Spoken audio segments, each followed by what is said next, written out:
when I'm not exhibiting the appropriate amount of patience with my Apple software. Ah yes, my beloved Final Cut Pro. Time to open it up and edit some videos. Well, there's a very helpful reminder notifying me of an issue. Let me just go ahead and click this right here so I won't be reminded again. Alright, time to go back into Final Cut Pro. I like to answer questions that I get on YouTube, so let's get to it. Will you please say something about Neon by John Mayer? Any views of yours, please? So this question and other questions like this have spurred me to actually contact Google, specifically the YouTube department, to get some data about the different pillars of the YouTube guitar community. And this is the data that they sent back, which really pretty roughly kind of explains my thoughts on what I anticipated hearing.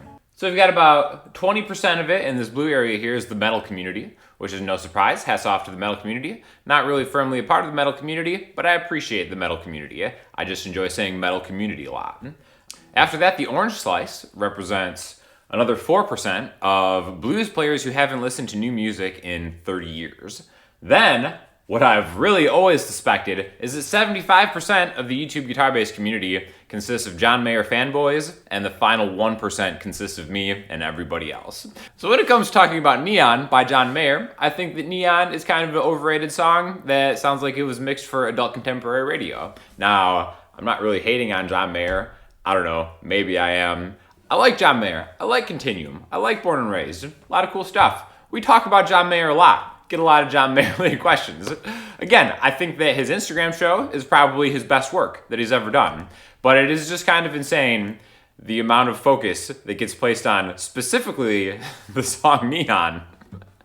And it's just like the legend is growing over time. So join me in the bottom 1% of the pie chart of exquisite musical taste. And, keep holding that flag, people. Who do you think should win the Grammy for Best Rock Album? My vote is Rainier Fog by Alice in Chains. Oh, the Grammys. It's rough. Anytime I've ever watched the Grammys, it always kind of goes in the same way. I put it on, and then it's like, all right, let's see what they have going on. And then I start getting a little warm, and then I start getting warmer and warmer, and then I start itching, and then I just get mad and I shut it off. So, not a huge fan of the Grammys, but let's look at the rock. The best rock album is Rainier Fog by Alice in Chains, Mania by Fall Out Boy, Prequel by Ghost, From the Fires by Greta Van Fleet, of course, and Pacific Daydream by Weezer.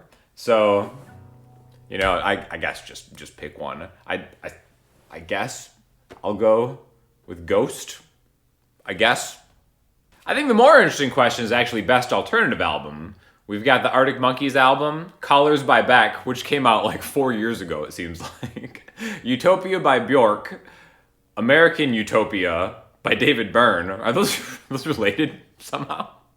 And Mass Seduction by St. Vincent, which I like the St. Vincent stuff a lot. I like the Beck album. The Beck album's great. In fact, I think in 2017, I voted Beck's album as the best album of the year, which is interesting that it's being nominated for a Grammy, whatever. So I guess I'll go Mass Seduction, huge St. Vincent fan. Bruh, keep your day job. That is literally the worst chord progression I have ever heard. Literally the worst chord progression. Heard a lot of bad chord progressions, but that's the worst one yet. I don't even know which chord progression he was talking about, but it deserves a Salty Blues Comment of the Week award. So sorry that I couldn't have done a better job. You bastards, still no love for the Los Jefes Riffes band logo. So what has become kind of a running joke is proud subscriber Jeremy submitted some fan art seemingly years ago for my fake band, Los Jefes Riffes, which I will showcase now. And I just haven't really mentioned it or shown it on the channel yet, and I keep meaning to and keep forgetting. But let's end the joke now. This kind of came up from the video where I showcased some of the best fan art and fan fiction and fan covers.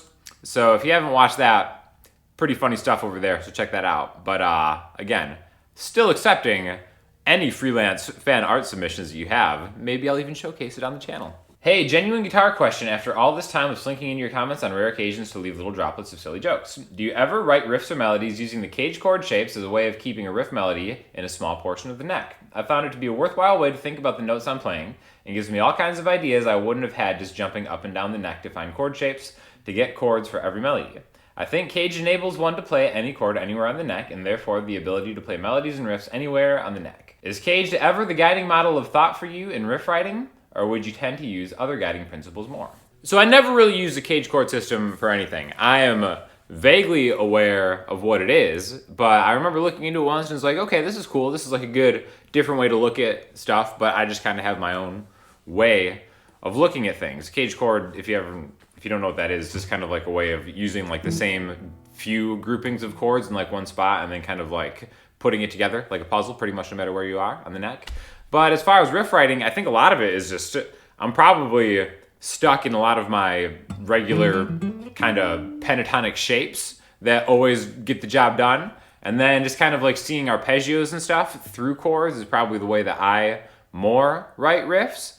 But again, that's just kind of like the beauty of it, is that everybody can have a different system that works for you. So yeah, I personally don't use the Cage chord system a lot, but I know it's helped a lot of people out there. So if that's something that you're interested in, go check it out.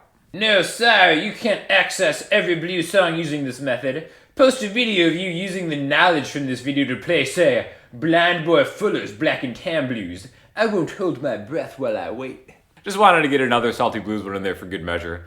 I always like when they reference some super obscure old blues player. And Blind Boy Fuller, man, it's good stuff. So for listening homework, I'm going to throw you to the new Broken Bells release, Shelter. Broken Bells, pretty cool band.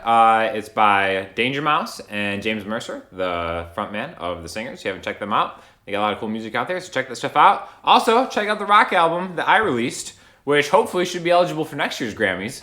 Let me know what y'all think about that. And in the meantime, if you have any questions or comments, hit me up in the comment section, Instagram, Twitter, or the website. I'll talk to y'all soon. Thanks a lot.